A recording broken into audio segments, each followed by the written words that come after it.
Hello po sa mga mahal kong listeners, magandang araw po sa inyong lahat.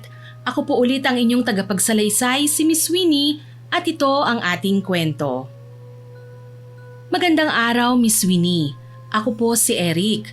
Sumulat ako para ibahagi ang kwento ng buhay ko. Gabi-gabi akong nakikinig sa YouTube channel ninyo, kaya naisipan kong i-share tong karanasan ko na hinding-hindi ko malilimutan. Isang kwento ito ng pag-ibig na sinubok ng pagkakataon kung saan nakagawa ko ng isang malaking pagkakamali. Nangyari ito noong dekada 80. 30 taong gulang ako noon. Sisimulan ko po ang kwento noong unang beses kaming magkita ni Samantha. Panay ang lingon ko sa paligid habang hawak ko ang isang litrato. Nakaupo ako sa bench at naghihintay. Hinahanap ng mga mata ko ang isang babaeng nakasuot ng pulang blouse, may mahabang buhok at may dalang itim na bag. Kabadong-kabado ko dahil ito na ang araw na makikipag-eyeball ako sa kasintahan ko na halos 2 taon ko ng kapenpal. Excuse me, ikaw ba si Eric? Samantha? Ikaw si Samantha? Oo, ako nga. Teka, sigurado ka bang ikaw si Eric? Bakit dito sa pinadala mong picture, guwapo ka, matangkad at sexy? Tapos sa personal, ganyan ang itsura mo? Anong nangyari? Napatayo ako sa bench. Medyo nabigla ako sa prangka niyang salita, pero nung tinignan ko ang hawak kong litrato na pinadala niya, natawa rin naman ako sa loob-loob ko. Hindi rin naman siya ang nasa picture na hawak ko Kaya imbis na mainis ako sa kanya, siya naman ang ininis ko. Tinignan ko siya mula ulo hanggang paa na may kasamang pagkadismaya. Oh, bakit? Sexy naman ako Tall, dark, at medyo handsome. Saka ikaw rin naman Di ba sa picture ang tangkad mo? Tignan mo nga yung height mo sa personal. Panda ka naman, ang liit mo. Kasya ka sa backpack ko pag inuwi kita. Aba, ang kapal din naman ng mukha mo. Ako pang pinagsabihan mong pandak? Sa sulat mo, ang sabi mo, malaki ang katawan mo. Pero ang totoo, mukha kang hindi kumakain sa nipis ng mga braso mo. Niloko mo ko sa picture, Eric. Wow mas makapal ang mukha mo. Kung pagbabatayan natin tong litratong pinadala mo, mukha kang artista sa puti at kinis Pero ngayong kaharap kita. Sino to? Best friend mo? Oo na, best friend ko nga yan. Maganda siya Pero sa bagay, cute ka naman kahit maliit ka. Nakita ko na biglang sumilay ang konting ngiti sa mga labi niya nung sabihin kong cute siya. Nahuli ko ang reaksyon na yon pero mabilis din niyang binawi ang ngiti niya. Nagkunwari siyang galit pa rin at nagmamatigas. Inilagay niya ang litrato sa loob ng bag niya. Halatang dismayado siya dahil pareho kaming hindi naging tapat sa mga litratong pinadala namin sa isa't isa. Pabulong-bulong pa siya bago humakbang. Ewan ko sa'yo, aalis na ako. Sayang lang ang pamasahe ko papunta rito. Akala ko pa naman totoong taong kausap ko sa sulat. Manluloko rin pala. Aba, teka lang. Bakit naman aalis ka na? Huwag ka munang umalis. Kumain muna tayo. Kakain? Oo, kakain. Tanghaling tapat na Hindi ka ba nagugutom? Pagkatapos mong bumiyahe, panigurado, kumakalam na yung tiyan mo. Sa totoo lang, gutom na nga ako Hindi pa kasi ako kumakain mula kaninang umaga dahil nagmamadali akong umalis para hindi malate sa usapan natin. Di kumain na nga muna tayo dyan sa karinderya. Mag-order ka na kung anong gusto mo. Sagot ko ang pagkain natin. Pero wag mo lang masyadong damihan Konti lang ang cash ko ngayon sa wallet Tignan mo to, makikipag-eyeball ka tapos wala ka palang dalang pera. Nagtipid ka na nga agad sa unang pagkikita natin. Hay nako, kung wala kang pera, wag ka nang magyaya kumain. Uy, wag ka naman balat sibuyas kaagad. May pambayad naman ako Nagtitipid lang ako. Mahirap kayang kitain ng pera ngayon Ang sakin lang, yung kaya mo lang sanang ubusin ang orderin mo para hindi masayang. Sayang ang pagkain, masamang mag-aksaya. Oo na. Ang dami mo pang sinasabi O tara na, order na tayo. Naglakad na kaming dalawa papunta sa malapit na karinderya. Pero habang naglalakad kami, hindi ko mapigilang mapangiti. Kahit panay ang asaran at laitan naming dalawa, ramdam ko na naging magaan na ang loob namin sa isa't isa. At isa pa, habang pinagmamasdan ko siya, nasabi ko sa sarili kong kahit maliit siya sa personal at malayo sa picture na pinadala niya, may kakaiba siyang karisma. Prangka nga lang talagang magsalita. Samantala nang makarating kami sa kainan, agad siyang tumapat sa istante ng mga ulam at isa-isang tinignan ng mga nakadisplay doon. At umorder siya ng ginisang ampalaya. Yun lang ang order mo? Ampalaya talagang napili mo sa dami ng ulam dyan? Oo, ampalaya lang. Tsaka dagdagan mo ng 2 kanin at isang soft drinks ha. Yan lang, baka kasi malugi ka eh. O siya, sige na. Manang, sa akin naman isang adobong sitaw. Saka padagdag ng isang order ng lechong kawali. At pahingi na rin po ng 2 basong tubig. Salamat po ha. Pagka-order, naupo na kami ni Samantha. Hindi rin nagtagal, naihain na ang pagkain at nagsimula na nga kaming kumain. Doon sa maliit at mainit na karinderya na yon, nagsimula ang lahat, Miss Winnie. Habang kumakain kami, biglang gumaan ang pakiramdam ko. Pinanood ko siyang sumubo ng ampalaya at doon ko nakitang hindi pala siya maarte. Simple lang siya, mabait at ang sarap niyang kausap dahil nakakasabay siya sa mga biro. Bigla na lang kaming nag-click sa mga simpleng bagay. At dahil doon, nawala yung hiya namin sa isa't isa. Naging kampante agad ako, parang matagal na kaming magkakilala kahit ngayon pa lang kami nagkaharap ng personal. Pagkatapos naming kumain, tuluyan nang nawala yung inis, pati na rin yung mga pagkukunwari namin. Samantha, salamat ha. Na-enjoy ko talaga na kasama ka ngayong araw. Hindi nga. Baka naman napilitan ka lang makipag-usap kasi nandito na tayo at nahihiya ka lang na iwan ako. Oo nga, promise. Ang saya mo kayang kausap. Hindi ka tulad ng iba dyan na maarte tapos puro forma lang. Totoong tao ka. Asus, ng bola pa. Pero sige, aaminin ko, nag-enjoy din naman ako eh. Kahit papano nakabawi ka sa pagiging sinungaling mo sa picture. Nga pala, pwede ko bang makuha yung address nyo? Para alam ko kung saan kita pupuntahan sa susunod. Ha? Pupunta ka sa amin? At bakit? Para gusto sana kitang ligawan ng formal sa bahay nyo mismo. Teka nga, pagkatapos mo akong laitin kanina at sabihing pandak ako, liligawan mo ako ngayon? Uy, biruan lang naman yung kanina eh. Pambawi ko sa inis ko nung umpisa. Pero seryoso na ako ngayon, Samantha. Gusto kitang makilala pa. Gusto kong mapatunayan sa'yo na malinis ang intensyon ko. Napangiti siya sa sinabi ko. Kitang-kita ko sa mga mata niya yung kilig kahit pa sinusubukan niyang itago sa akin. Hindi niya ako sinagot kagad pero binuksan niya ang bag niya at kumuha doon ng isang pirasong papel at ballpen. Isinulat niya ang address niya, tahimik lang akong nanonood sa kanya. Matapos niyang isulat ito, inabot niya sa akin ang papel na may kasamang matamis na ngiti. O ayan, huwag kang maliligaw ha. Paano ako maliligaw Ito na yung address mo. Ito sa papel Pwera na lang kung peke ito ha. Huwag lang tong magaya sa mga litrato natin. Hindi yan ha. Yan talagang address ko. Kaya lang, may gusto kong sabihin sa'yo eh. Wala na akong kasamang mga magulang sa bahay namin. Ang kasama ko lang doon si Aling Mildred, kasambahay namin. Siya ang nag-alaga sa akin mula nang mawala ang mga magulang ko. Wala ka ng magulang? Oo namatay sila dahil sa sakit. Ulila na ako. Nakakalungkot naman. Pero wala ka bang ibang mga kamag-anak na malapit sa'yo? Meron naman akong tita at pinsan. Kapatid siya ng mama ko. Kaya lang hindi naman kami masyadong close ng mga yun eh. Bihira silang magpakita sa akin. Maliban na lang kung may kailangan sila. Kaya si Aling Mildred na talagang sandalan ko sa araw-araw. Ako naman, simple lang din ang buhay ko. Pero may maliit akong negosyo na pinapatakbo ngayon. 5 kami magkakapatid, ako ang panganay.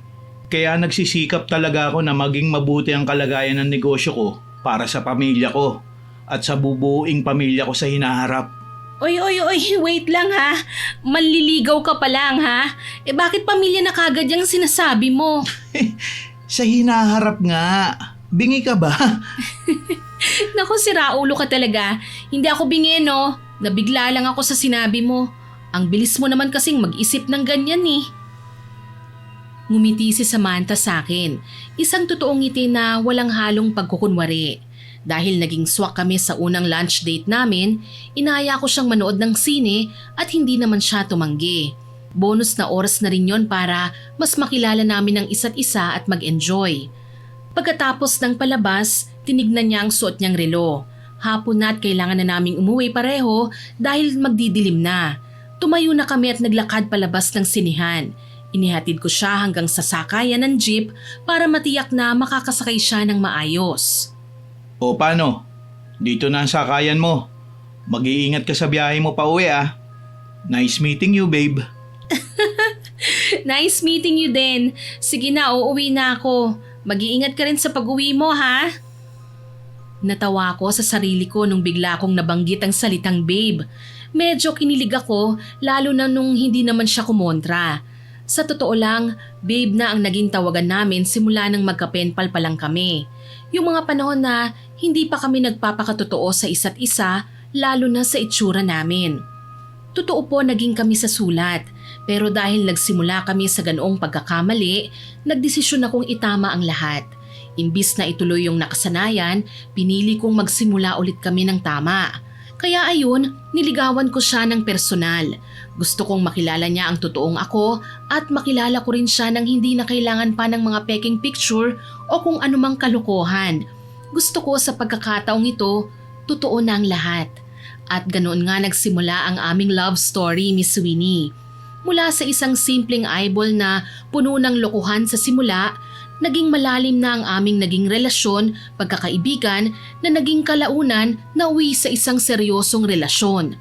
Hinding-hindi ko malilimutan yung araw na sinagot niya ako ng matamis niyang oo.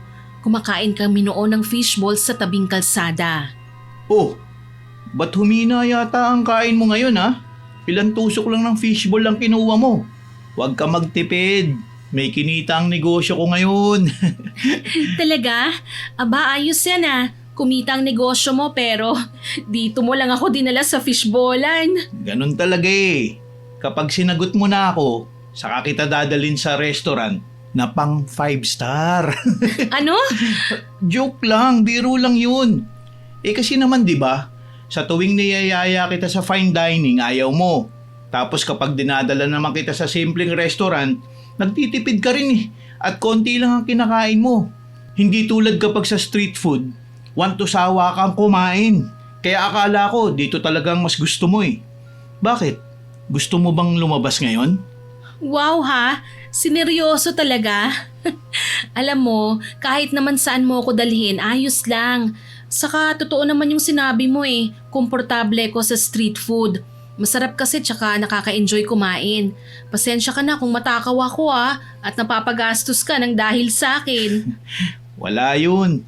Siyempre, nanliligaw ako eh. Alangan naman na di ako magpa-impress sa'yo. Pero walang halong joke ha. Ang swerte ko kasi nakakasama kita sa mga ganitong pagkakataon. Masaya ako na kasama kita. Ang corny mo. Pero sige na nga, effective yung pagpapakyut mo. Pero tatanungin kita, seryosong sagot ha? Gusto mo ba talaga ako? O baka naman pinagtitripan mo lang ulit ako katulad nung una nating pagkikita? Seryoso talaga ako sa'yo. At hindi lang kita gusto. Samantha, mahal kita. Ikaw ang gusto kong makasama habang buhay. Sigurado ka ba dyan sa sinasabi mo? Kasi baka mamaya joke lang din yan ha. Mapagbiro ka pa naman. Wow parang di siya pala biro Pero wala ngang halong joke, promise. Mahal kita.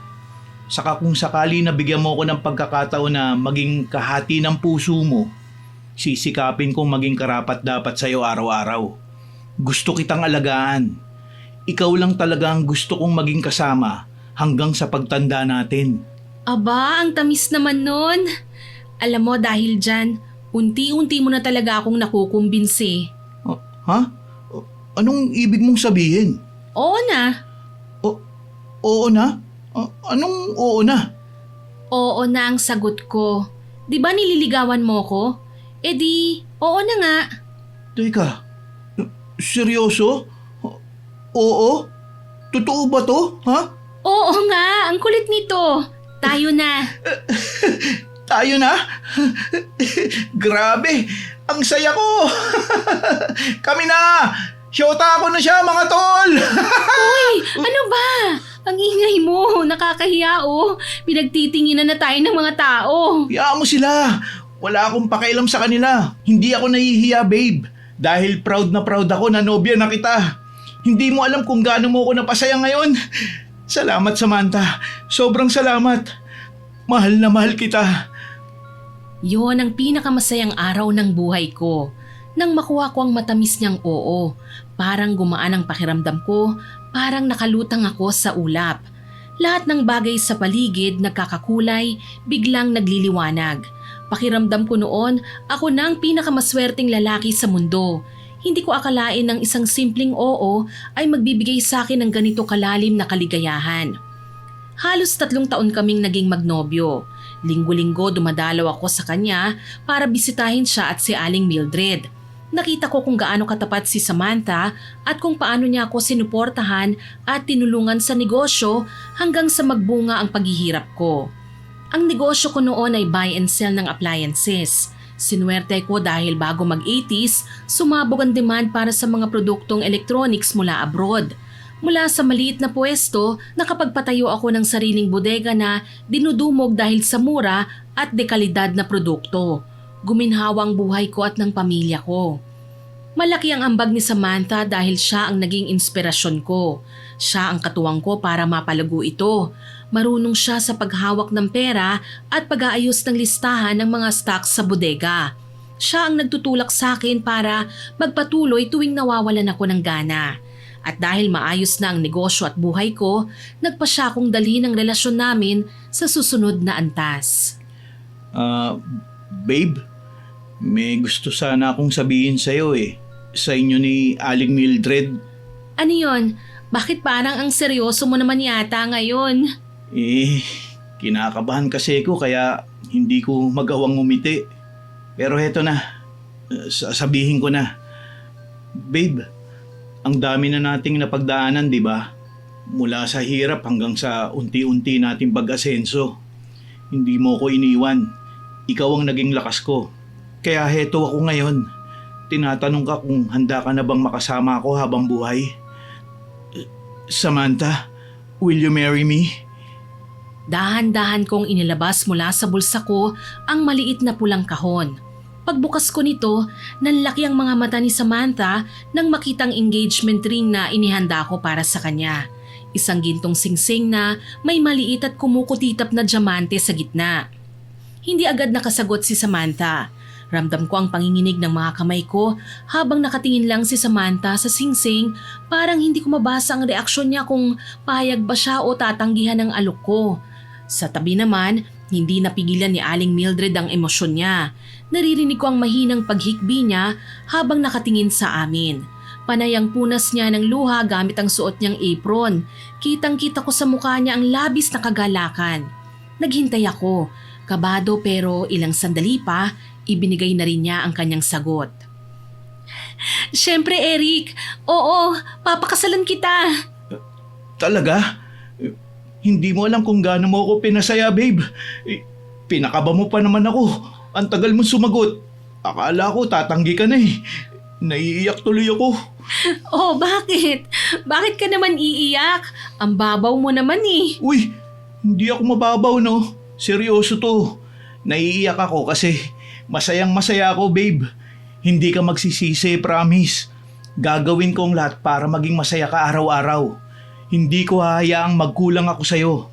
Aalagaan kita habang buhay. Sa hirap man o ginhawa. Sa lungkot at saya. Walang iwanan, babe. Ito ang tandaan mo Hinding-hindi kita sasaktan kahit kailan. Ang ganda ng sinabi mong yan ha. Salamat, Eric. Hahawakan ko ang pangakong yan. Hayaan mo, susuklian ko yan ng pagmamahal, pag-aalaga at katapatan. Dako, basayag-basaya talaga ako para sa inyong dalawa, Eric. Samantha, kayong plano nyo na lumagay sa tahimik.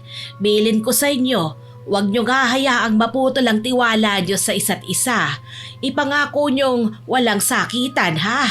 Anumang pagsubok ang dumating, panghawakan niyo ang pagmamahal niyo sa isa't isa. Opo, tama po kayo. Tatandaan po namin yan ni Eric. Kahit kailan, hindi ko po hahayaang magkaroon ng pagdududa sa pagitan naming dalawa. Tama ka, babe. Pangako, sisiguraduhin ko, hinding-hindi ko sisirain ang tiwala mo sa akin. Kahit anong unusan dumating, ikaw at ako, magiging magkakampi. Yan ang gusto kong marinig, mga anak. O siya, kailan niyo babalak magpakasal? Si Samantha na po ang bahala kung kailan niya gusto. Ano babe, kailan mo gustong simulan ng pagpaplano para sa kasal? Ano bang gusto mo? Kasal sa simbahan o sa West? Simple o magarbo? Ikaw, kahit ano. Kung ano ang gusto mo, yun ang masusunod. Hindi ka naman masyadong excited, ano? Sige, planuhin natin sa mga susunod na araw. Sa ngayon, relax lang muna tayo, ha? Kumain na tayo, gutom na ako eh. Nagsimula na nga kaming kumain, pero sa gitna ng aming kasiyahan, biglang bumukas ng malakas ang pinto. Isang babae ang pumasok nang hindi man lang kumakatok. Elona, anong ginagawa mo rito? Kanina ka pa ba dyan sa labas? Medyo. Ano po kasi Ate Samantha eh. Pinapasoli ni Mama itong hiniram niyang pera sa inyo noong nakaraang buwan. Pasensya na raw po at ngayon lang po niya nabayaran. Yun lang pala. Halika muna rito, kumain ka na ba ha? Hindi pa nga po eh. Siya nga pala.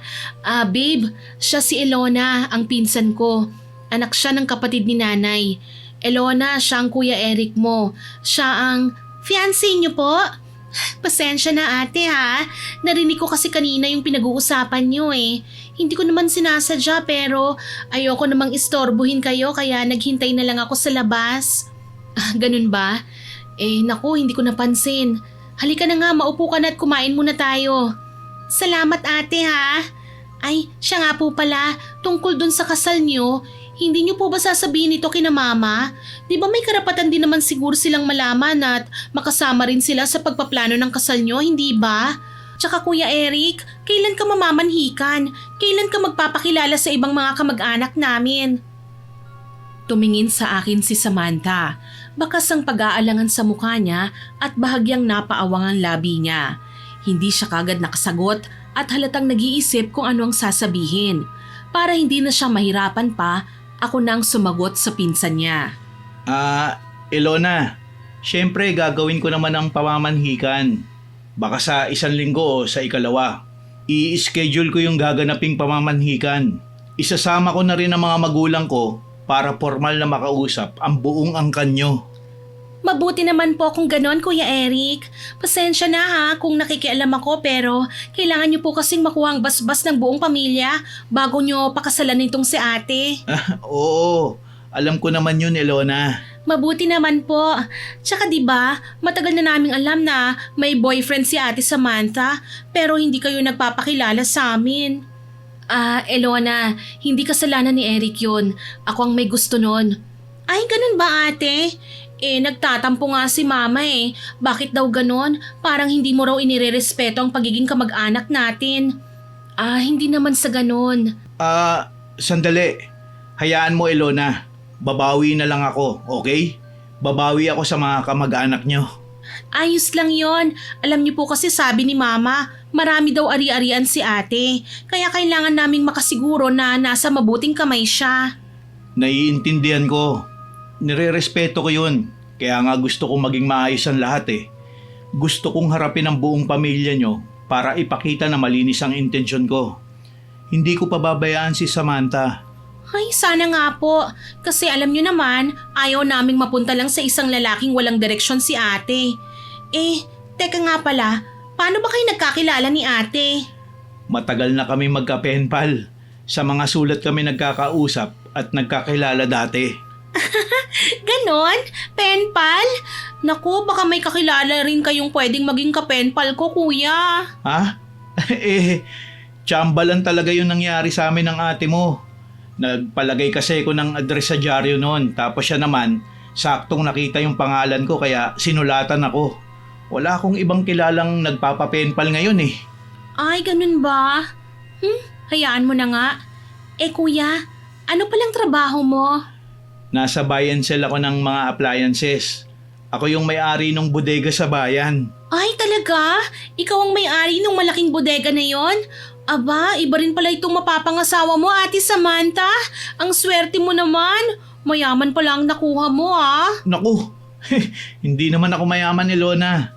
Nakakaluwag-luwag lang kami ngayon. Saka hindi ang ate mong swerte sa akin. Ako ang swerte sa kanya. Ay, ang sweet ah. Bakit mo naman nasabi yan? Kasi kung wala si Samantha, baka matagal nang sumablay ang negosyo ko. Siya ang humahawak ng pera namin at siya rin ang nag-aayos ng mga listahan ng gamit namin sa bodega. Tuwing napapagod ako, siya ang nagbibigay sa akin ng dahilan para magtrabaho ulit. Kaya lahat ng meron ako ngayon, galing din yan sa tulong ng ate mo. Ha, naku, Ate Samantha. Huwag mo nang pakawalan to. Sigurado na talaga ang buhay mo sa kanya. Bilib na talaga ako sa inyo. Magaling kayong magdala ng relasyon. Sana makatagpo rin ako ng katulad mo, kuya. Hoy, Alona, 18 ka pa lang ha. Puro ganyan na kagad ang hinihiling mo. Mag-aaral ka muna bago yung boyfriend na yan ha. Mabuti pa, kumain na tayo. Lumalamig na ang pagkain eh. Opo ate, sinasabi ko lang naman. Pero sige, kain na tayo. Sarap nito ah. Natapos ng masayang hapunan na yon. Pero alam naming pagkatapos ng gabing yon, kailangan na naming gawin ng formal na tradisyon.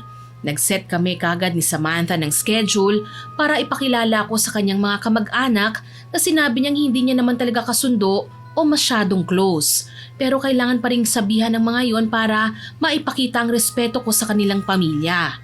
Mabilis na lumipas ang mga araw. Dumating na ang oras para sa pamamanhikan. Agad kong pinakilala sa kanila ang aking tatay at nanay pero mukhang hindi sila ganun kainteresado dahil mas gusto nilang buksan kagad ang usapan tungkol sa mga detalye ng kasal at isa na rito kung magkano ang magiging kabuuan ng gagastusin para dito. Naupo ako sa harap nila para makipag-usap at sagutin ang lahat ng detalye tungkol sa inihahanda naming kasal at sa budget na kakailanganin namin para dito. Napag-usapan namin ni Samantha na simpleng kasal lang ang gusto namin pero hindi pumayag ang mga kamag-anak niya at sinabing kailangan bongga raw ito dahil nag-iisa lang si Samantha at hindi ko naman yun ipagdadamot sa kanila. Pumayag ako sa lahat ng gusto nila. Medyo nakakapagod lang at nakaka-pressure ang araw na yun pero si Samantha lumapit sa akin matapos ang pamamanhikan. Okay ka lang ba ha? Oo naman. Bakit mo natanong? Masaya ako na ikakasal na tayo pero parang hindi ako sang-ayon sa gusto nila eh. Ayoko yung idea na gagastos tayo ng malaki para lang mapagbigyan mong mga kamag-anak ko. Nakakainis lang kasi kung makapagsalita si tita kanina eh. Akala mo kung sinong may malasakit sa akin. Yung sabihin pa niya na hindi mo ako mabibigyan ng magandang kasal wag mo na akong pakasalan. Yung ganun ba? Hayaan mo na sila babe. Intindihin na lang natin. Siya ang tumatayong magulang mo sa ngayon eh. Kaya para sa ikabubuti mo ang iniisip niya. Para sa ikabubuti ko ba? O para sa ikabubuti ng bulsa niya? Ang kakapal nga ng mukha eh. Humingi pa ng danyos para sa kasal. Ayos lang yun. Kasi gano'n naman talaga ang tradisyon eh. Na kailangan magbigay ng danyos ang lalaki para sa pamilya ng babae. Huwag mo nang isipin yun. Paano hindi ko iisipin yun? Nahihiya nga ako sa'yo at sa pamilya mo. Sumusobra na si tita eh. Sumobra sila dun sa paghingi ng pera. Halatang pera lang ang habol nila sa'yo. Lalo na't nalaman nilang ikaw yung may-ari ng bodega sa bayan. Kung hindi mo lang ako pinigilan kanina, naku, baka nakasagutan ko na nga sila at nag-walkout na ako rito. Kung bakit naman kasi pumayag ka pa sa gusto nila eh. Pumayag ako kasi ayoko magka-atraso o magkaaway kayo ng pamilya mo bago ang kasal natin. Pera lang yun babe. Kikitain pa natin yung sa bodega ng mabilis. Ang mahalaga ngayon sa akin, makuha natin ang basbas nila para wala na silang masabi o maisumbat sa atin kapag nagsasama na tayo. Pero hindi nga tama yun, nakakahiya. Tsaka pakiramdam ko parang binibenta nila ako sa'yo. Huwag mong isipin yan. Walang nagbibenta sa'yo no? Kusang loob kong ibibigay ang gusto nila para lang matapos na ang usapan at hindi ka na ma-stress. Ang isipin na lang natin, pagkatapos ng kasal na to, malaya na tayong bubuo ng sarili nating pamilya. Kaya huwag ka na mag-alala, okay? Saka 'di ba, may kapalit yun eh. Libre na daw tayo sa bridal car kasi yun na daw ang sagot ng tita mo. Ang laki ng ambag niya, no? Baka naman masaba pa ang loob niya sa ambag niyang yon. Isipin mo, baka sa araw ng kasal natin, imbis na ihatid ako sa simbahan, baka sa kung saan pa ako dalhin ng coaching yon. Baka sa hukay pa niya ako ihatid at hindi sa altar. Uy, huwag ka nga magbiro ng ganyan. Nakakakilabot ka naman. Joke lang, ito naman masyadong seryoso. Hoy, pero ito ha, pangako mo sa akin, sa susunod wag mo nang konsintihin ng mga kamag-anak ko ha. Oo na, sige na. Hindi na po mauulit. Pero yung tungkol sa dowry, hayaan mo na yun. Basta matuloy lang ang kasal natin, sulit na yun. Lalo pat magiging asawa ko ang pinaka-cute na babae sa buhay ko. Napangiti si Samantha sa huling sinabi ko kaya gumaan na rin ang loob ko. Niyakap ko siya ng buong higpit at saka hinalikan sa labi. Gusto kong iparamdam sa kanya na safe siya sa akin at nandito lang ako para sa kanya. Pero hindi nagtagal biglang bumukas ang pinto sa sala. Si Ilona na naman. Pumasok siya, nakangiti at direktang nakatingin sa akin. Walang pasubaling nakitabi sa aming dalawa ni Samantha sa sofa. Umurong naman kami ng konti para bigyan siya ng espasyo. Lumapit pa siya sa akin ng bahagya at masaya niya kaming binati na para bang siya ang mas excited sa gaganaping kasalan. Pero ilang segundo lang may napansin ako. Nakita ko ang inggit sa mukha ni Ilona habang nakatingin sa kanyang pinsan. Alam mo ate, sana kapag pwede na ako mag-boyfriend, katulad ni Kuya Eric ang mahanap ko. Ang swerte-swerte mo talaga. Bukod sa may negosyo, mukhang maalaga pa at gwapo. Sana makahanap din ako ng katulad niya kapag nasa tamang edad na ako. Salamat Ilona. Darating din ang panahon na makakahanap ka ng lalaking para sa'yo. Sa ngayon mag-focus ka muna sa pag-aaral, okay? Opo ate. Tumayo si Samantha at binuksan ang telebisyon. Agad na natuon ang atensyon niya sa palabas kaya naman wala siyang kamalay-malay sa biglang pagbabago ng kilos ni Ilona sa tabi ko. Hinawakan ni Ilona ang aking hita at dahan-dahan itong hinaplos. Tumingin ako sa kanya, nagtatanong ang mga mata ko pero binalikan lang niya ako ng isang makahulugang tingin at ngiti. May kakaibang kislap sa mga mata niya na hindi ko nagustuhan. Lalaki po ako, kaya alam ko at ramdam ko ang ibig sabihin ng ginagawa niyang yun. Kaagad akong nakaramdam ng pagkailang kaya dahan-dahan kong inalis ang kamay niya at inilayo ng bahagya ang aking hita. Hindi ko na pinapansin ang mga simpleng tingin at kilos ni Ilona pagkatapos nun. Ayokong mag-isip ng masama at mas pinili kong ituon na lang ang buong isip ko sa paghahanda para sa nalalapit naming kasal ni Samantha.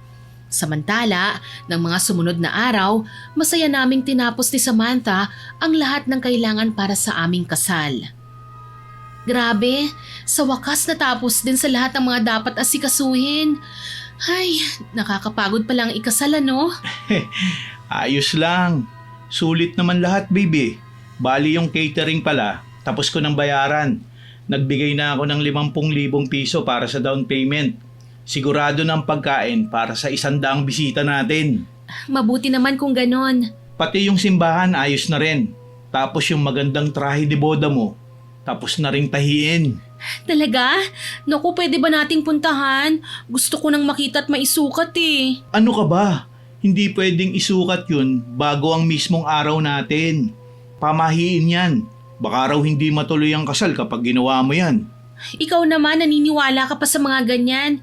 Gusto ko lang naman makasiguro kung sakto ba sa katawan ko o kailangan pang luwagan ng konti. Sakto na yun. Kinuha naman nila ang sukat mo bago nila umpisahan yun eh. Dobling ingat na lang tayo ngayon, babe. Malapit ng araw natin eh. Ayokong manubok ng swerte at baka may mangyari pang aberya. Ay, sige na nga. Masyado ka namang seryoso.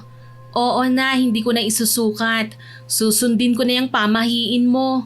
Mabuti na yung sigurado tayo, babe. Ayokong mawala ka sa akin nang dahil lang sa ganyan. Huwag kang mag-alala. Wala namang makakapigil sa kasal natin eh. Hinding-hindi ako aatrasan no. Napanatag ang loob ko pagkatapos ng usapang yon. Samantala, Mabilis na lumipas sa mga araw at dumating na nga ang pinakahihintay naming sandali ni Samantha, ang kasal namin. Maaga akong gumising, naligo ako kagad, nag-ahit ng balbas at sinuot ko ang bago kong Amerikana. Sumakay na ako ng kotse kasama ang mga magulang ko papunta sa simbahan. Nakarating kami roon ng 9 a.m. 10 o'clock ang schedule ng kasal. Unti-unting dumarating ang mga bisita, ang mga ninang, abay at mga kamag-anak namin sa parehong partido. Sumapit ang 10:00 ng umaga. Nakatayo ako sa harap ng altar kasama ang best man ko. Lumabas na rin ang pare. Pero ang bride, wala pa rin. Lumipas ang 15 minuto hanggang sa naging 30 minuto, wala pa rin siya. Nagsimula nang magbulungan ng mga tao sa loob ng simbahan. Pinapawisan na rin ako ng malamig at panay ang tingin ko sa orasan. Maya-maya pa, lumapit sa akin si Elona. Nasaan na ba si Ate Samantha? Naku kuya, mukhang hindi ka nasisiputin ng bride mo ah. Tumigil ka, Elona. Hindi yan totoo. Huwag kang magsalita ng ganyan tungkol sa pinsan mo. Nasa na siya? Wala na, hindi nasisipot yon. Sinasabi ko na nga ba gagawin niya to sa'yo eh. Hindi man lang nahiya, pinagmukha ka niyang tanga kahihintay dito sa simbahan. Tumigil ka na sabi Hindi aatras si Samantha. Mahal niya ako. Hindi niya magagawa sa akin to. Pero Kuya Eric, tingnan mo nga kaya yung mga tao Pinagtatawanan kanila, yung iba naman naaawa. Kanina pa sila nagbubulungan eh. Wala akong pakialam sa kanila. Hihintayin ko si Samantha. Hindi pwedeng hindi matuloy ang kasal namin. Hindi niya kayang gawin sa akin to, no? Teka, baka naman may masamang nangyari sa kanya sa daan. Walang masamang nangyari doon, sigurado ako. Alam mo kuya, may ugali talaga yung si Ate Samantha eh. Mapagpanggap yan simula pa lang nung mga bata kami. Sinungaling siya. Baka kaya wala pa siya rito kasi nagbago bigla ang isip niya. O kaya naman, may nakita siyang ibang lalaki na mas mayaman at mas mapera kaysa sayo. Ayaw ko lang niyang saktan ng harapan kaya dinaan niya sa ganito. Tumakas na lang at hindi na magpapakita. Mabigat ang naging epekto sa akin ng mga salita ni Elona. Tumingin ako sa pare at umiling ang pare sa akin. Hudyat na hindi kami pwedeng maghintay pa dahil may susunod pang gagamit ng simbahan. Humarap ako sa mga bisita. Lumakad ako papunta sa gitna ng daanan para magsalita sa lahat ng taong naroon. Humingi ako ng tawad dahil hindi na matutuloy pa ang seremonya ng kasal. Pagkatapos kong magsalita, mabilis akong lumabas ng simbahan. Pinuntahan ko si Samantha sa bahay niya pero wala siya ron, walang tao. Sa araw na yon hindi na ako umuwi sa amin. Magdamag akong nagpakalunod sa alak sa isang bar. Nagpakalasing ako dahil gusto kong takasan yung sakit at hapdi na iniwan na ako ng babaeng pinagkakatiwalaan ko ng buhay ko. Samantala, habang nakayuko sa mesa, biglang may lumapit sa akin. Nang iangat ko ang ulo ko, nakita ko si Elona. Nakangiti siya sa akin at hinahawakan ng aking baso ng alak. Nagulat ako dahil hindi ko inaasahan na makikita ko siya sa ganoong lugar at sa ganoong oras. Teka, ba't nandito ka, Elona? Bawal ang minor de edad dito sa loob ng bara. Lumabas ka na nga dito at umuwi ka na sa bahay nyo. Ano ka ba naman, Kuya Eric? Huwag mo naman akong itaboy kagad. Tsaka hindi na naman ako minor de edad eh. 18 na nga ako eh. Kaya legal na akong pumasok sa mga ganitong lugar. Bakit ka nga kasi nandito? Sinundan mo ba ako, ha? Hindi. Nagkataon lang na nakita kita. Tsaka yung sasakyan mo sa labas. Kaya pumasok ako para tignan ka. Teka, lasing na lasing ka na ha. Nagpapakalunod ka sa alak dahil sa ginawa ni Ate Samantha? Huwag mo nang banggitin ang pangalan ng pinsan mo. Buisit. Huwag mo naman akong pagalitan kasi kakampi mo ako. Naiinis rin talaga ako kay Ate Samantha eh. Ang sama ng ginawa niya sa'yo, no? Kaya nga eh. Hindi ko tuloy alam kung saan ako nagkulang. Ang sakit. Ang sakit-sakit sa dibdib. Para niya akong pinatay. Kuya nga, wala siyang konsensya, no? Sinabi mo pa. Teka, nakabalik na ba siya sa kanila, ha? Ano kasi? Anong kasi? May gusto ka bang sabihin sa akin, Elona? Hindi ko po alam kung dapat ko itong sabihin sa'yo. Pero oo, bumalik siya kaya lang umalis din. Umalis? Saan naman siya nagpunta? Hindi mo ba kinausap ha? Hindi namin siya nakausap eh. Mailap kuya, tsaka nagmamadali siya. Tsaka kuya, tama yung hinala ko. May sinamahan nga siyang lalaki. Nakita ko, kasama niyang nanguha ng gamit niya. Ano? Lalaki? May kasama siyang lalaki? Oo nga, nakita mismo ng dalawang mata ko. Matangkad, chinito, mukhang mayaman din at may kotse. Doon sumakay si Ate Samantha, kuya. Niloko ka niya talaga, pinagmukha ka lang niyang tanga. Putya naman oh. Paano niya nagawa sa akin to? Paano niya ako nagawan lokohin? Ibinigay ko ang lahat. Naghanda ako ng marangyang kasal. Tapos, ipagpapalit lang niya ako sa chinito? Oh, kuya, kalma lang. Baka marinig tayo ng mga tao rito. Paano ako kakalma? Kung may iba na siya, bakit hindi na lang siya nakipaghiwalay ng maayos? Ginawa niya pa akong tanga. Ginawa niya akong katawa-tawa. Ang sama niya. Nagawa niyang makipaglandian habang hinihintay ko siya sa altar. Hindi ko siya mapapatawad, Ilona. Isinusumpa ko. Hindi ko siya mapapatawad. Yan nga ang tama, kuya. Huwag mo talaga siyang patatawarin. Tsaka huwag mo na nga siyang iyakan. Nandito naman ako eh. Handang pumalit sa kanya kung gusto mo. Ano? Anong sinasabi mo? Lumapit si Ilona sa aking tabi at dinikit ang kanyang katawan sa aking braso. Hinawakan niya ako sa muka at tumitig sa aking mga mata. Dahil sa tindi ng alak na nainom ko at labis na galit ko kay Samantha, naguluhan ang aking isip. Lumapit ang mukha ni Ilona sa akin at bigla niya akong hinalikan sa labi. Sa unang ilang segundo, tumugon ako ng halik pabalik sa kanya dahil sa kawalan ng malay at sa lungkot na aking nararamdaman. Pero biglang nagising ang natitira kong bait nung maalala ko kung sino ang hinahalikan ko. Itinulak ko si Ilona palayo sa akin na may puwersa. Hindi pwede to, Ilona. Pinsan ka ni Samantha, kadugo mo siya. Kahit anong mangyari, hindi tama ang ginagawa nating dalawa. Teka, wag mo akong tuksuhin dahil magulo ang isip ko ngayon eh. Umuwi ka na sa inyo habang maaga pa ha? Dahil hindi ko papatulan ang mga ginagawa mo sa akin. Ano naman kung pinsan ko siya? Iniwan ka na niya, hindi ba? Ako na lang. Pwede naman ako eh. Ano ba? Tumigil ka na nga. Ayoko nga. Alam mo, gusto kong malaman mo na matagal na akong may gusto sa'yo. Nung una kitang nakilala, talagang pinangarap na kita. At nasasaktan ako na nagkakaganyan ka dahil lang sa pinsan ko. Wala na siya. Baka pwedeng ako naman ang bigyan mo ng pagkakataon. Handa kong ibigay sa'yo ang lahat para makalimutan mo siya. Hindi, Ilona. Mali ito. Hindi to mali. Kalimutan mo na si Ate Samantha. Walang kwentang babaeng yun, kuya. Sa akin ka na lang. Ano ba? Tumigil ka na nga. Mabuti pa, umalis ka na. Pakiusap, umalis ka na. Nasigawan ko na si Ilona. Pero imbis na lumayo, mas lalo pa siyang naging agresibo sa pagtutukso sa akin. Niyakap niya ako habang pilit na namang inilalapit ang mga labi niya sa akin para humalik. Sa puntong yun, ako na ang hindi nakatiis. Tumayo ako ng marahas. Muntik pa siyang matumba dahil sa bigla kong pagkilos. Nag-iwan ako ng pera sa lamesa para sa bayad ng alak at mabilis na lumabas ng bar na nag-iisa. Sumakay na ako ng kotse sabay sibat pa uwi ng bahay. Ang mga sumunod na araw naging parang impyerno para sa akin. Walang oras na hindi ko iniisip kung paano ako nagawang iwan at ipagpalit ni Samantha sa mismong araw pa ng kasal namin. Para akong sirang plaka na paulit-ulit na nagtatanong sa sarili ko kung saan ako nagkulang, kung anong naging mali sa akin, pero wala naman akong mahanap na sagot. Hindi ko na rin kasi talaga nakita pa si Samantha. Halos araw-araw akong nagpapabalik-balik sa bahay niya pero iisa lang ang palaging sagot sa akin ni Aling Mildred. Anak, hindi ko talaga alam kung nasan si Samantha. Maging sa akin, hindi siya nagparamdam. Nag-aalala na nga ako eh. Baka kung ano ang nangyayari sa kanya. Imposible. Imposibleng wala po kayong alam. Huwag niyo na ho siyang pagtakpan, Aling Mildred.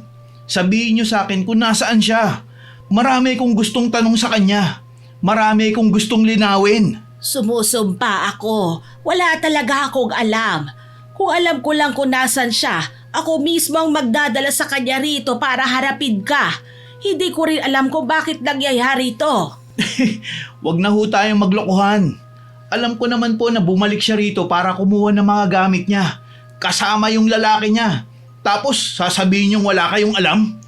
Ano? Akala niyo di ko malalaman yun ha? Ngayon sabihin niyo na ho sa akin kung nasaan siya. Utang na loob naman. Bago pa ako tuluyang mabaliw rito. Sinong lalaki ang sinasabi mo? Hindi pa nga siya bumabalik dito mula nang hindi natuloy ang kasal niyo. Buwisit naman oh. Kung ayaw niyong sabihin, di wag. Magsama-sama kayo. Kayong lahat naman luloko. Umiyak lang si Aling Mildred at hindi nakapagsalita. Dahil doon, tuluyan na akong lumabas ng bahay nila dahil nararamdaman kong wala na talaga akong mahihitang sagot sa kanya. Pero paglabas ko, sinalubong naman ako kagad ni Ilona. Bigla siyang lumapit sa akin at may binulong. Kuya Eric, halika, may sasabihin ako sa'yo. Ano na naman to ha? Gusto mo bang mapalabas natin si Ate Samantha kung saan man siya nagtatago ngayon? Ano? Paano natin siya mapapalabas kung ayaw niya magpakita sa akin? At kahit si Aling Mildred ayaw magsalita eh. May alam ka bang paraan? Meron kuya, may nakilala akong matandang lalaki, si Mang Kulas. Mangkukulam siya at bihasa sa mga sumpa para sa mga taong nagtataksil. Ipakulam mo si Ate Samantha, Kuya Eric. Kapag tinamaan siya ng kulam, magkakaroon siya ng malubhang sakit. Doon, babalik yun dito. Mapipilitan siyang lumabas at magpakita sa'yo para humingi ng tulong o ng tawad. Kasi malalaman niya na ang pagpapatawad mo lang ang tanging magiging lunas nun. Ano? Anong sinasabi mo, Ilona? Nababaliw ka na ba? Kulam? Seryoso ka ba? Seryoso ako, no? Ito lang ang tanging paraan para magtanda ang babaeng yon. Para pagbayaran niya ang ginawa niya sa'yo. Hindi. Hindi ko kaya yan gawin. Galit ako kay Samantha, oo. Gusto ko siyang dumanas ng hirap at kahihiyan gaya ng ibinigay niya sa akin. Pero hindi sa ganung paraan. Hindi ako demonyo at mas lalong hindi ako mamamatay tao. Sino bang may sabi na papatay ka? Sumpa lang naman ang ibibigay mo sa kanya para magkasakit siya at bumalik dito. Bakit? Gusto mo bang ganito na lang ha? Habang magkasama sila ng lalaki niya, sinisira mo ang buhay mo Pabalik-balik ka rito, mas lalo ka lang pinagtatawanan at kinaaawaan ng mga tao. Pero, mali yun. Nakakakilabot ang gusto mo. Hindi ako sumang-ayon sa mga sinabi ni Ilona at natatakot din ako sa mga pwedeng mangyari. Pero hindi niya ako tinigilan. Hinawakan pa niya ako sa braso at patuloy niya akong kinukumbinsi. Sabi niya ito lang daw ang tanging paraan para makaganti ako at mapilitang bumalik si Samantha. Ginamit niya ang lahat ng panunukso at pang-uuto para lang maakit ako sa gusto niya. Para tuluyan akong mapapayag, dinukot niya mula sa bulsa niya ang isang litrato at iniabot yon sa akin. Nanlamig ako sa nakita ko. Si Samantha may kasamang isang tsinitong lalaki sa larawan, matangkad, maputi at mukha nga talagang mayaman base sa forma nito. Magkahawak pa ang kamay nilang dalawa habang nakangiti. Dito na ako tuluyang nabulag sa galit, nawala lahat ng takot at pag-aalinlangan sa isip ko. Kung totoo ngang pinalit niya ako sa iba ng ganun lamang kadali, karapat dapat lang na pagbayaran niya ang ginawa niya sa akin. Kaya naman hinarap ko si Ilona. Sige, dalihin mo ako sa mangkulas na yun ha. Gawin natin ang dapat gawin. Siguraduhin mo lang nagagana yan, Ilona ha. Dahil gusto kong maranasan niya ang impyernong dinaranas ko ngayon. Naku, sinasabi ko sa'yo Kuya Eric, hindi ka magsisisi. Ito talagang dapat mong gawin para makaganti ka sa lahat ng sakit na pinagdaraanan mo. Ako na ang bahala sa'yo ngayon. Huwag ka nang maraming satsat. Dalhin mo na ako sa mangkukulam na yon ngayon din. O sige, dadalhin kita ron. Tara na. Umalis na tayo rito bago pa ako magbago ng isip. Sumama ako kay Ilona papunta sa bahay ng mangkukulam. Pagdating namin sa kubo niya, pinapasok niya kami sa loob at umupo kami sa banig na nakalatag sa sahig. Tahimik at madilim sa buong paligid, lalo na at sarado ang lahat ng mga bintana at pinto at ang tanging liwanag sa loob ay nanggagaling lang sa isang itim na kandila. Maya-maya lumapit ulit sa amin ang matanda. May hawak siyang isang manika na gawa sa itim at lumang tela na tinahian ng pulang sinulid sa leeg. Kinuha niya mula kay Ilona ang litrato ni Samantha at inilapit ito sa apoy ng kandila habang tinititigan ng maigi ang mukha ng babaeng nagtaksil sa akin. Nagsimula na siyang umusal ng mga salitang hindi ko maintindihan. Ramdam ko ang biglang panlalamig sa paligid sa loob ng kubo kahit sarado naman ang mga pinto at bintana. Kumuha si Mang Kulas ng isang mahabang karayom at itinampat ang dulo nito sa dibdib ng manika tsaka diretsyong tumingin sa akin. Sigurado ka na ba talaga rito? Sigurado ka bang gusto mong ituloy ang pangkukulam sa babaeng yon? Opo, sigurado na po ako. Gawin niyo na po ngayon. Tandaan mo to ha. Kapag naituso ko na itong karayom sa manika, wala nang bawian ha. Magsisimula na ang sumpa. Wala pong problema sa akin. Gusto ko na nga mangyari yan eh. Mabuti. Sasabihin ko na sa'yo ngayon, oras na maibaon ko ang karayom na ito, malulumpo na ang babaeng yun. Hindi na siya makakalakad at palagi siyang mananaginip ng masama. Uusigin siya ng konsensya niya gabi-gabi. Yan nga po ang tama sa kanya, Mang Kulas. Pagdurusahan niya kung anong ginawa niya. Pagdudusahan niya talaga ito. At kapag naghirap na siya dahil sa sakit at takot, wala na siyang pagpipilian kundi ang makipagkita sa'yo. Lalabas at lalabas siya sa kinaroroonan niya ngayon para makipagkita sa'yo at magmamakaawa sa harap mo. Tatanungin kita ulit bago ko to ibaon. Handa mo bang panindigan ang paniningil na ito? Handa na po ako. Sige na po, gawin niyo na po ang lahat para maranasan niya ang bagsik ng aking paghihigante. Pagkatapos kong sabihin ito, mabilis na tinusok ni Mang Kulas ang mahabang karayom sa tapat ng tuhod ng manika. Kasabay nun, biglang umihip ang malakas na hangin sa labas at yumanig ang mga dingding na kawayan sa loob ng kubo. Namatay ang apoy ng itim na kandila. Nang matapos ang ritual ng matandang mangkukulam, lumabas na kami sa kubo niya. Pagdating ko sa bahay, hindi na ako nag-abala pang magbihis o maghilamos. Humiga ako kagad sa kama at nagkumot ng makapal kahit maalinsangan. Mula sa araw na yon, naghintay ako sa pagbabalik ni Samantha. Namumuo pa rin ang galit sa dibdib ko pero araw-araw ko siyang inaabangan. Inihanda ko na rin ang sarili ko sa pagkakataong yon.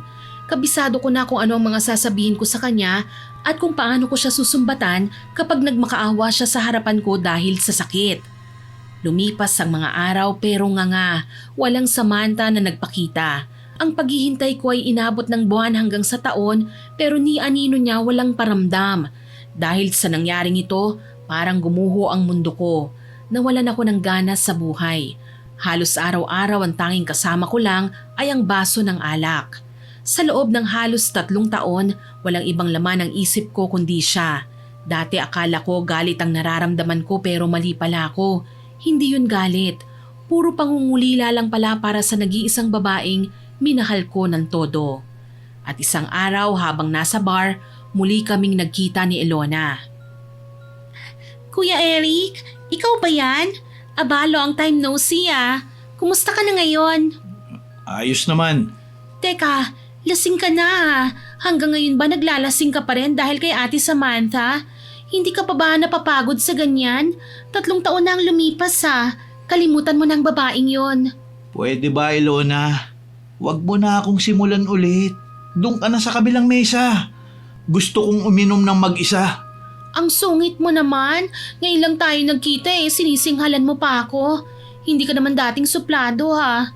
Alam mo, pwede kitang samahan ngayon kung gusto mo. Ayoko. Hindi ako interesado. Talaga ba? Hindi ka interesado sa akin? Tignan mo nga ako. Dalagan-dalaga na ako ngayon. Sexy, maganda, makinis. Ayaw mo pa rin ba?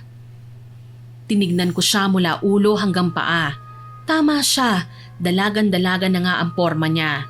Nakasuot siya ng napakaikling short at hapit na sando na sadyang inilalantad ang malalaking bahagi ng dibdib niya.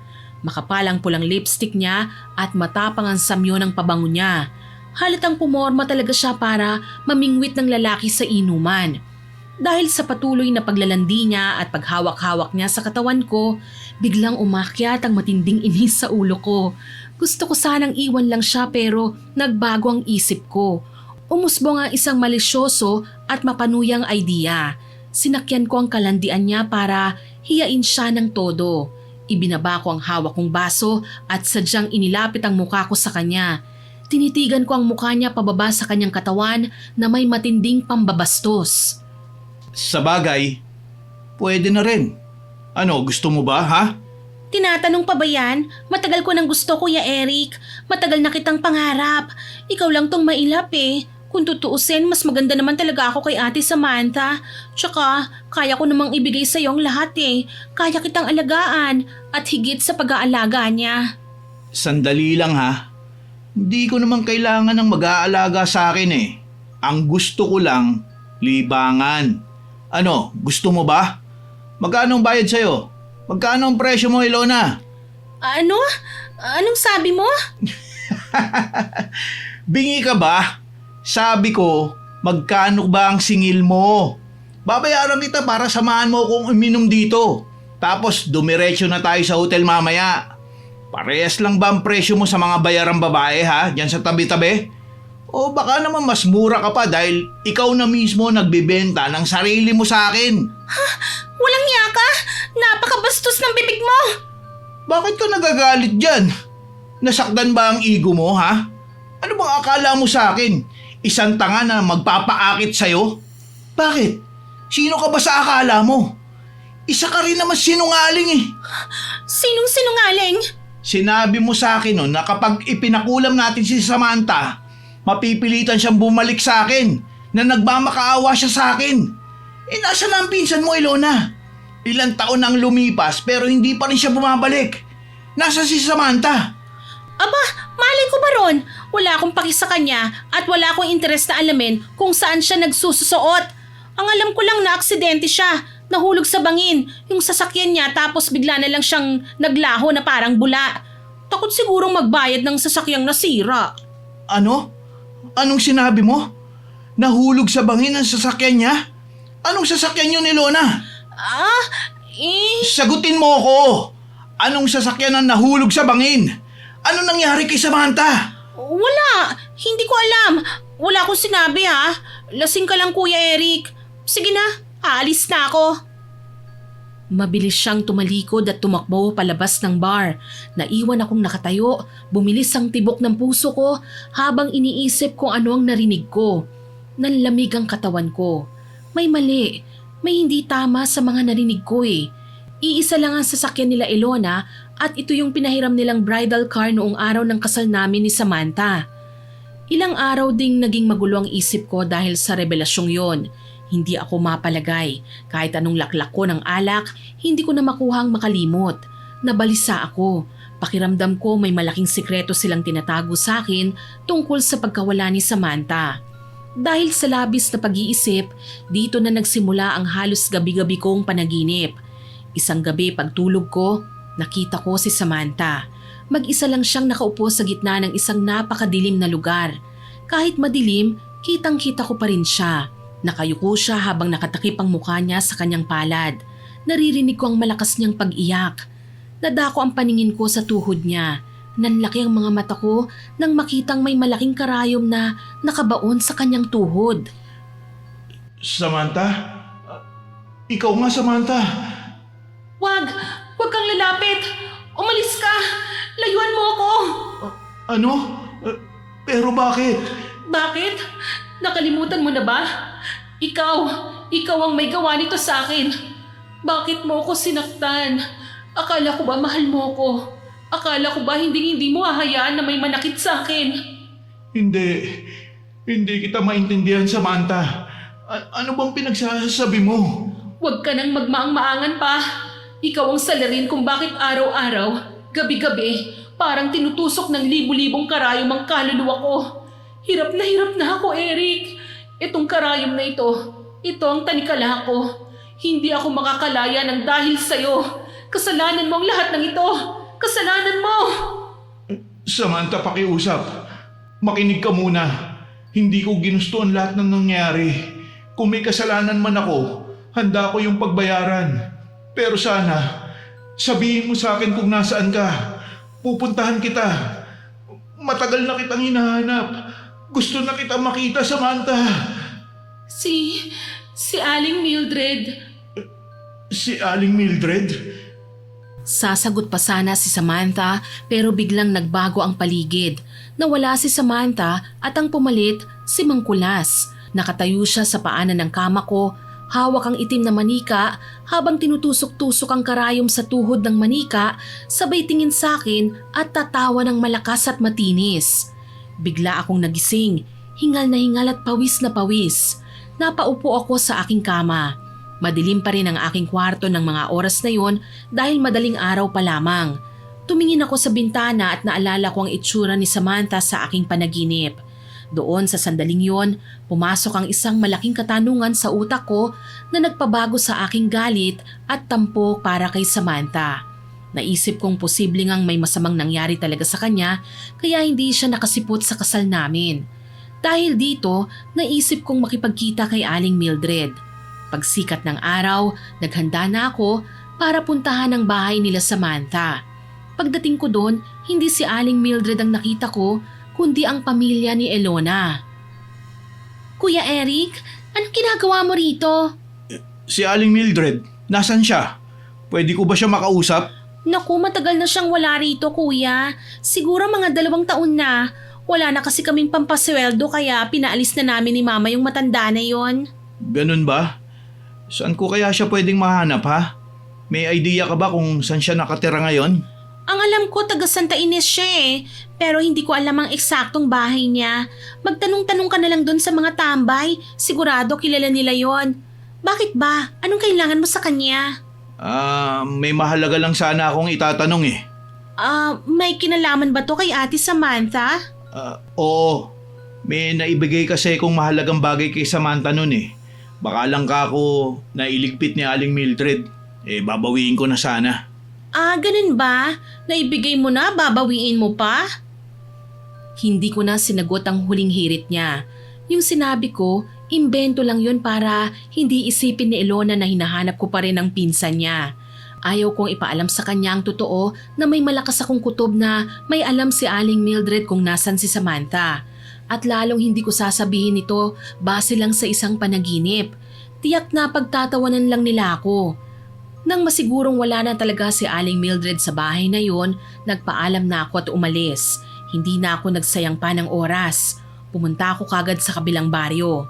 At pagdating doon, sinimulan ko na ang pagtatanong sa mga tao.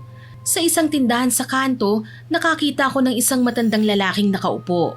Siya ang nagturo sa akin kung saan makikita si Aling Mildred. Itinuro niya ang bahay nito sa dulo ng kalsada. Isang bahay na may luma at sirang gate na halos matakpan ng malaking halaman. Binalaan niya ako na hindi basta-basta nakikipag-usap si Aling Mildred sa mga estranghero dahil nag-iisa lang siya at laging nakasarado ang pintuan. Nang makarating na nga ako sa lugar, agad kong kinatok ang pinto. Aling Mildred, tao po! Aling Mildred, nandyan po ba kayo? Walang sumasagot. Kumatok ulit ako ng mas malakas.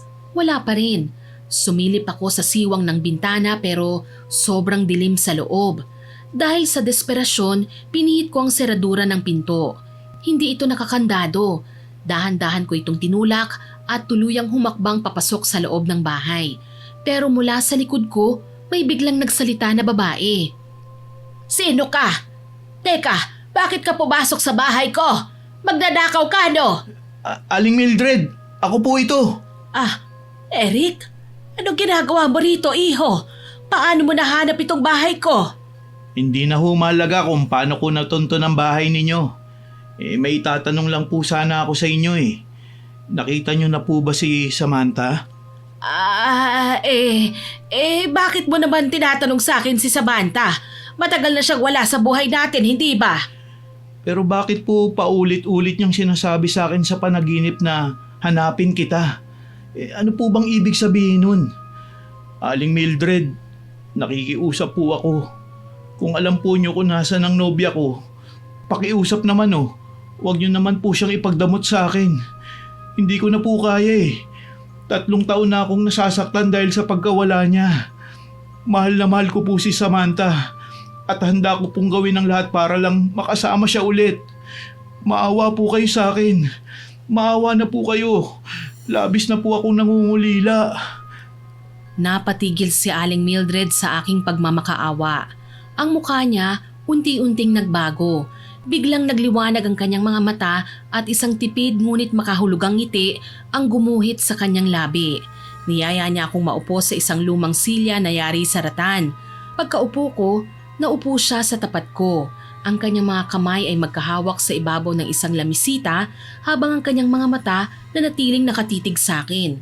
Ilang sandali pa, nagsimula na siyang magsalita. Eric, hindi ko na siya ipagkakait sa'yo. Ang totoo niyan, ayaw ka na niyang makita pa. Ayaw niya na ako makita dahil nakahanap na po ba siya ng iba? Tama po ba? Yan pa rin ba ang iniisip mo mula noon? Ano ka ba, Eric? Wala siyang iba. Wala siyang ibang minahal kundi ikaw lang. Ako lang? Nagpapatawa ho ba kayo? Hindi ako nagpapatawa. Sige, gusto mong malaman ang totoo? Makinig ka sa akin. Sasabihin ko na ang lahat sa iyo. Si Samantha, hindi ka talaga niya iniwan. Hindi niya ginusto na hindi makasipot sa kasal niyo. Kaya lang Ano po? Sabihin niyo na sa akin ang dahilan. Hindi niya sinipot ang kasal namin tapos sasabihin niyo sa akin, mahal niya ako. nung araw ng kasal niyo, na-aksidente ang sasakyan kung saan siya nakasakay. Nahulog sila sa bangin, iho! Ano? Nahulog sa bangin ang sasakyan? Oo, namatay ang driver at si Samantha. Anong nangyari kay Samantha? Namatay po ba siya? Hindi siya patay. Buhay siya, iho. Nasaan po siya? Bakit ayaw niya pong makipagkita sa akin? Bakit niya ako nagawantisin sa loob ng 3 taon? Wala akong maisip na mabigat na dahilan para gawin niya to sa akin. Hindi ko ba sasagot yan ng direkta, iho? May nangyari kasi sa kanya. Ganito na lang.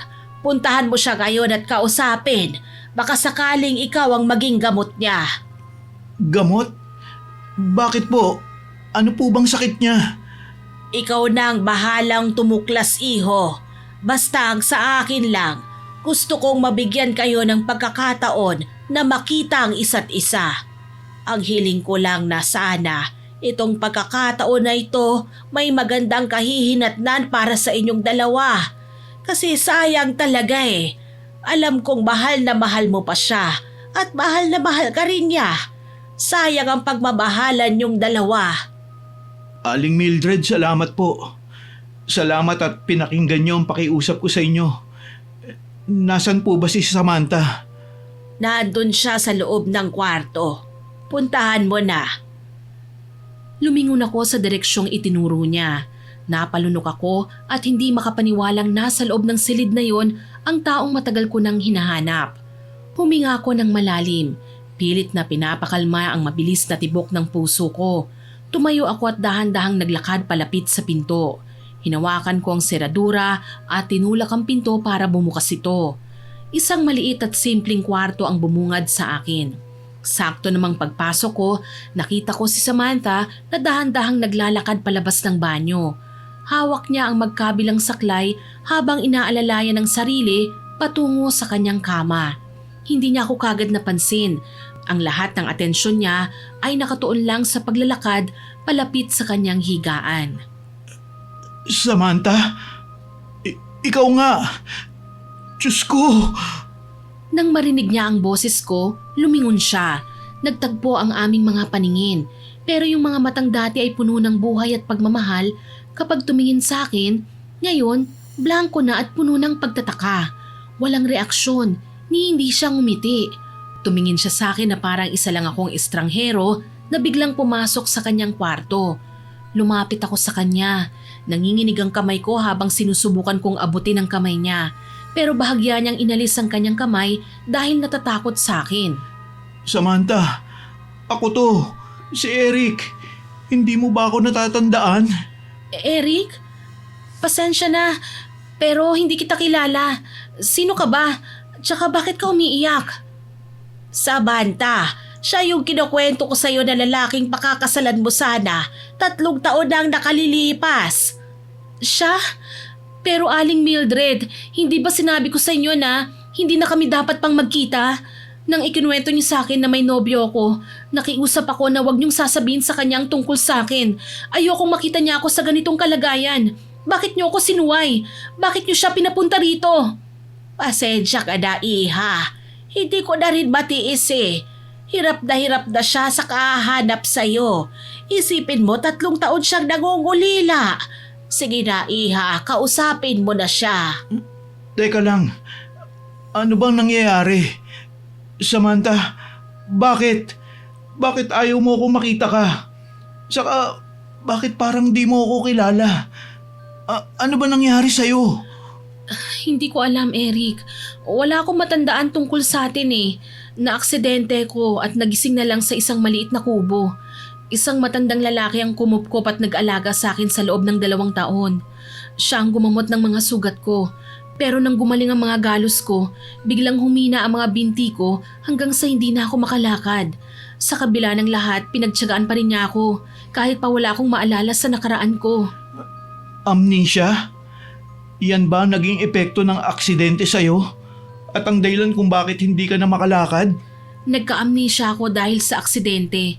Pero itong pagkalumpo ko, kulam daw ang naging sanhi nito. Yun ang sinabi sa akin ng matandang nag-alaga sa akin. Para po akong sinaksak sa dibdib sa mga narinig ko, Miss Winnie. Bumalik ang lahat ng alaala sa akin yung araw na lumapit ako kay Mang Kulas para magpakulam. Dahil sa matinding galit, selos at kagustuhang makaganti, humiling ako ng sumpa para kay Samantha. Akala ko noon bigo ang pangungulam dahil hindi siya bumalik sa akin para manghingi ng tawad. Pero heto ang katotohanan na sumampal sa mukha ko. Ang sumpang pinadala ko ang dahilan kung bakit hindi na siya nakabalik sa akin. Wala siyang maalala, tapos nilumpo ko pa. Nanghina ang mga tuhod ko at muntik na akong mapaluhod. Nakonsensya ako ng matindi dahil napagtanto kong wala naman pala siyang kasalanan sa akin. Dagdag pa ni Samantha, sa mga panahong unti-unti siyang nakakabawi ng alaala, tanging ang mga memorya lamang bago niya ako makilala ang bumabalik. Yun ang naging pasakit ng kanyang sakit, selective amnesia. Ito ang sakit na ininda niya hanggang sa pagkakataong ito na muli kaming nagkita. Patawad. Patawarin mo ako, Samantha. Kasalanan ko ang lahat ng ito. Kung alam ko lang, kung nalaman ko lang kagad ang totoo, hindi ka sana nagkasakit. Patawad. Patawarin mo ako. Teka, bakit ka humihingi ng tawad? Ano bang nagawa mong kasalanan sa akin? Bakit mo sinisisi ang sarili mo? May nagawa akong malaking pagkakamali sa'yo. Patawarin mo ako. Hindi ko talaga sinasadya. Hindi ko na nagawang sagutin ang tanong ni Samantha. Hindi ko masabi sa kanya na ako ang dahilan kung bakit hindi siya makalakad. Ang bigat ng dibdib ko, parang sasabog ng puso ko sa tindi ng pagsisisi. At dahil dito, mabilis akong tumalikod habang pinapahira ng luha ko. Lumapit ako kay Aling Mildred. Wala po bang alam si na Ilona rito? Paano nakabalik dito si Samantha sa inyo? Wala silang alam tungkol sa nangyari kay Samantha. Nung bumalik na ang ilang alaala niya, nakiusap siya sa lalaking nag-alaga sa kanya na hanapin ako. Nang magkita kaming dalawa ng matanda, doon ko nalaman ang lahat. Siya ang nakakita sa aksidente. Talaga ho? Bakit di po siya humingi ng tulong? O bakit di man lang niya pinaalam na nasa kanya si Samantha? Sabi sa akin ng matanda, nagunguha raw siya ng panggatong ng araw na yon nang bigla na lang siyang makarinig ng malakas na lagabog. Nakita niya ang isang sasakyang bumulusok sa bangin. Wala daw kagad rumisponde. Nagpa siya siyang humingi ng tulong sa mga kasabahan niya para iligtas ang mga sakay. Si Samantha talagang tanging naisalba nila. Wala na raw buhay ang driver nang maabot nila ang sasakyan. Dinala nila si Samantha sa kubo ng matanda na isa palang albularyo at siya mismo ang gumamot sa kanya. Ayon pa sa matanda, Hindi naman daw ganun kalala ang mga sugat ni Samantha. Pero ayun nga, wala siyang maalala tungkol sa kanyang pagkatao. At yung ibang nangyari, yun na yung kinuwento sa'yo ni Samantha. Hindi ko po alam na ganyan ang nangyari sa kanya. Ilang taon ako nagtanim ng sama ng loob at galit. Yung pala, may masamang nangyari sa kanya. Huwag mo nang isipin yun. Hindi mo rin naman kasalanan ang nangyari. Kaya lang, pasensya ka na lang muna dahil hindi ka pala talaga niya maalala. Sinisikap ko naman na ipaalala ka. Kaya lang, palagi niya akong pinapatigil dahil sa isip niya, hindi raw siya karapat-dapat sa'yo. Nahihiya raw siya sa kalagayan niya at natatakot din na baka raw hindi mo siya tanggapin. Hindi po totoo yun. Dahil kung nalaman ko kagad ang nangyari sa kanya, ako po mismo, Aling Mildred, ang hahanap ng paraan para maalala niya ako. Ako mismo ang magpapagamot sa kanya. Alam niyo po kung gaano ko siya kamahal. Alam ko, ipagdasal na lang natin iho na gumaling siya at sana maalala ka niya. Tama po kayo. Kailangan niya pong gumaling. Kung sakali po bang yayain ko ngayon siyang sumama sa akin, sasama ho ba kayo? Gusto ko pong ipagamot si Samantha Nako iho, yan talaga ang gusto ko. Gusto ko talagang mapatignan siya sa doktor. Kaya lang wala naman akong pera. Wala akong kakayahan, iho. Wala po kayong dapat na alalahanin. Ako na po ang bahala sa lahat. Tulungan niyo lang po akong mapapayag siya. Sige iho, mabuti pa kakausapin ko na muna siya. Hintayin mo ako sa labas ha? Sige po. Naglakad ako palabas ng silid at huminto sa sala at doon naghintay. Lumipas ang 30 minuto, sa wakas narinig ko ang marahang pagpihit ng seradura. Lumabas si Aling Mildred mula sa silid ni Samantha. Seryoso ang kanyang muka. Tumayo ako kagad at ang aking mga mata napako sa kanya. Hinihintay ko siyang magsalita. Napapayag ko siya iho. Nakumbinsi ko siyang sumama kami sa'yo. Talaga po? Diyos ko, salamat. O sige na ho, ayusin na po natin yung mga gamit nyo. Sige iho, salamat din. Mabuti ka talagang tao. Hulog ka ng langit sa amin ni Samantha. Mabilis kaming lumisan sa liblib na sitsyong yon at dinala ko sila sa bahay ko.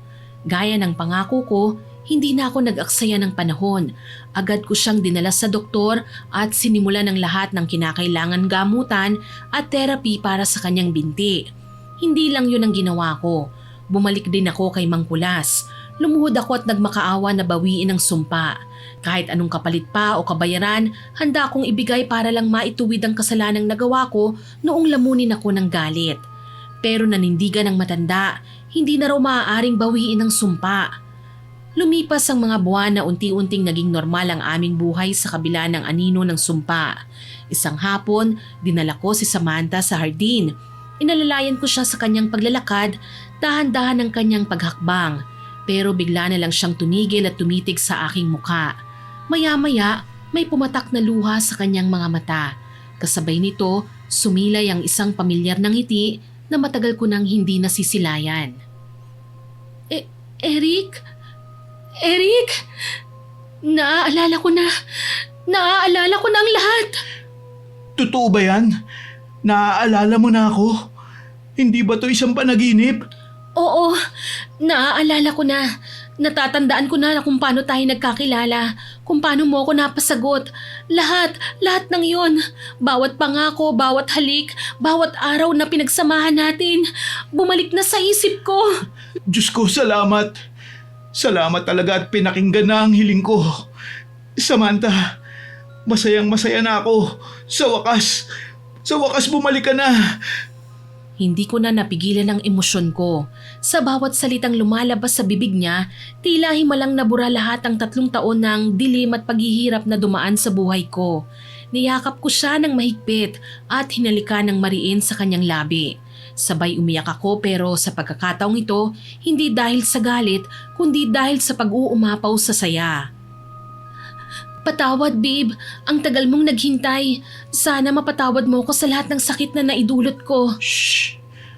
Wala kang kasalanan, Samantha. Huwag kang humingi ng tawad sa akin. hindi mo gustong mangyari ang lahat ng ito. Ako ang dapat na humingi ng tawad sa'yo. Bakit mo nasasabi yan?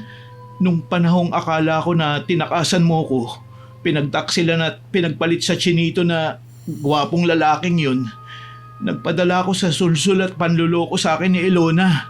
Ano? Sinong chinito? May pinakita sa aking chinitong lalaki na kasama mo sa isang litrato eh. Ano? Baka ang sinasabi mo si Luis, yung chinito kong pinsan sa ama na minsang dumalaw sa bahay namin noon pa. Matagal ng picture yon, hindi ako sumasama sa kanya. Ano? Sinungaling talaga ang babaeng yun. Walang yasya. Dahil sa kanya, dahil sa panluloko niya, nagawa kitang ipakulam. Ito ang dahilan kung bakit ka nalumpo. Ako ang may gawa ng sakit mo, Samantha. Yung mangkukulam, gumamit siya ng itim na manika at tinusok niya ng karayom ang mga tuhod mo. Hindi. Kaya pala parang tinutusok no ng karayom ang mga tuhod ko. Kaya pala sabi nung matanda na kumupkup sa akin, nakulam ako. Totoo pala. At ikaw ang may gawa nito? Paano mo nagawa sa akin ito, Eric? Dahil hayop ako. Tanga. Walang kwenta, uto-uto. Nabulag ako sa galit nun. Pero nung nalaman ko naman ng totoo, binalikan ko naman yung mangkukulam para bawiin yung sumpa kaso wala na daw siya magagawa. Samantha, patawarin mo ako.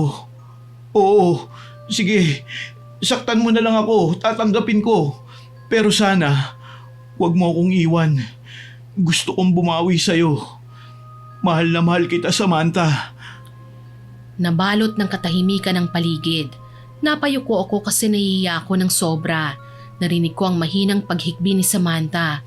Lumipas ang ilang minutong tila walang katapusan hanggang sa maramdaman ko ang marahang pagdampi ng kanyang malamig na kamay sa aking ulo. Pwerasado niya akong pinatingala. Napakasakit, Eric. Hindi ko itatanggi na parang sinaksak ang puso ko nang malaman kong ang lalaking pinagkatiwalaan ko ng aking buhay ang siyang dahilan ng lahat ng paghihirap kong ito. Ang dumi ng mundong ito. Ang sarili kong pamilya, siniraan ako. Tapos ang lalaking mahal ko, isinumpa pa ako. Paano ko tatanggapin ang lahat ng ito? Handa akong tanggapin ang kahit anong parusa, Samantha. Kahit itakwil mo ako, kahit kamatayan pa ito o kung anong hiling mo ay gagawin ko.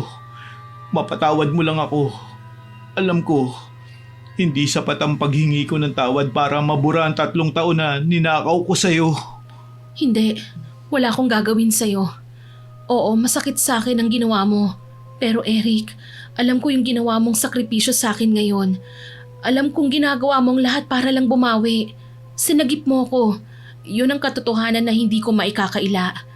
Kung ipinagkanulo mo man ako noon dahil sa maling akala at galit, nakita ko naman na pinili mong alagaan ako ngayon para lang maibalik sa akin ang lahat. Samantha, ang ibig mo bang sabihin ay handa mo na akong patawarin? May dahilan kung bakit tayo pinagtagpo ulit ng tadhana, Eric. Siguro binibigyan tayo ng pagkakataong maghilom at magpatawad.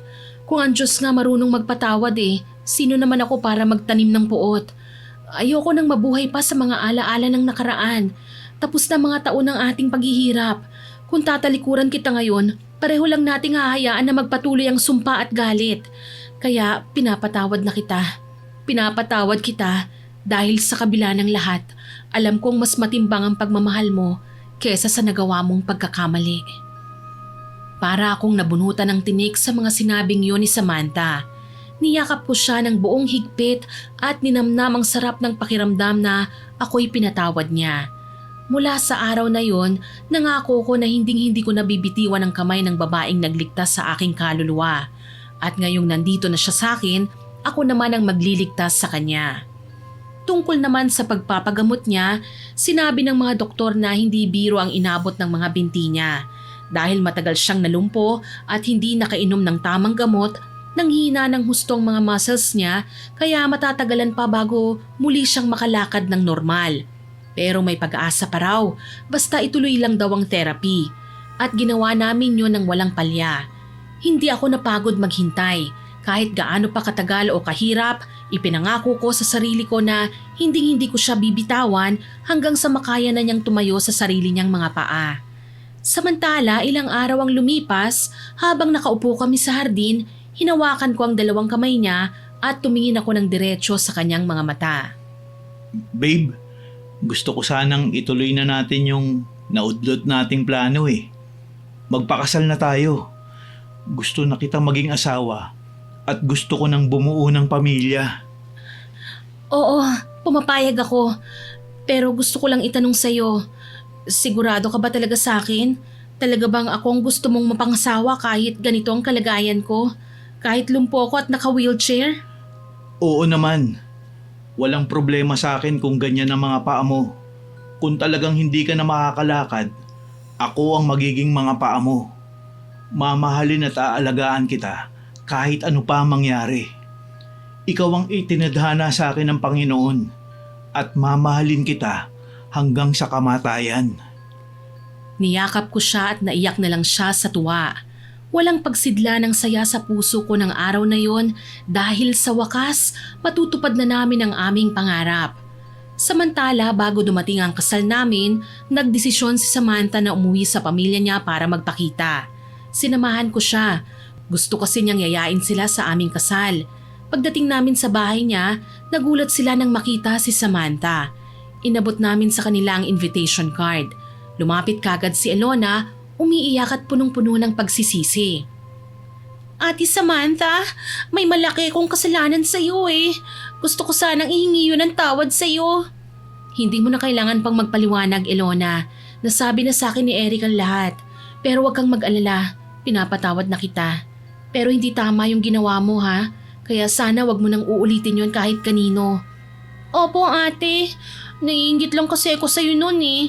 Kasi parang ang swerte-swerte mo sa pag-ibig. Kaya inakit ko si kuya at sinubukan ko siyang agawin sa'yo. Pinilit ko siyang magustuhan niya ako. Mali yun. Hindi mo dapat pinipilit ang isang tao na mahalin ka. Dahil ang totoong pag-ibig kusang dumarating at hindi pinipilit. Hindi mo kailangan manira ng tao para lang mahalin ka ng taong pinagnanasaan mo. Yan sanang lagi mong tatandaan ha. Bata ka pa at maaari pang ituwid ang mga pagkakamali mong yun. Tama ka po ate, pero swerte ka talaga kay kuya kasi tapat siya sa'yo. Sa'yo lang talaga ang puso niya. Napangiti si Samantha. Lumapit si Elona at mahigpit siyang niyakap. Tuluyan silang nagkapatawaran at nagkaayos ng kanilang pamilya bago pa man kami humarap sa altar. Dumating ang araw ng aming kasal. Naka-wheelchair si Samantha habang tinutulak siya ng kanyang tiya patungo sa altar. Bagamat nakasakay siya sa wheelchair, siya pa rin po ang pinakamagandang babae sa paningin ko. Umiiyak ako habang hinihintay ko siya at nagpasalamat sa Diyos dahil binigyan niya kami ng pangalawang pagkakataon para muling magmahalan. Ang ipagpatuloy ang naudlot naming pag-iibigan. Sa paglipas ng panahon at sa pagtsatsaga namin, muli ding nakalakad si Samantha at nagkaroon kami ng 5 anak. Hanggang dito na lamang po, Miss Winnie, ang aking kwento. Pero bago matapos, gusto ko pong ibahagi ang natutunan kong aral sa aking naging karanasan. Natutunan ko na ang tunay na pag-ibig, marunong maghintay, umunawa at may pagpapatawad sa puso. Ang puot at paghihiganti ay nagdudulot lang ng sakit na sisira sa buhay ng mga taong sangkot dito. Pero kung pipiliin ang pagpapatawad, doon matatagpuan ang totoong kapayapaan at kaligayahan.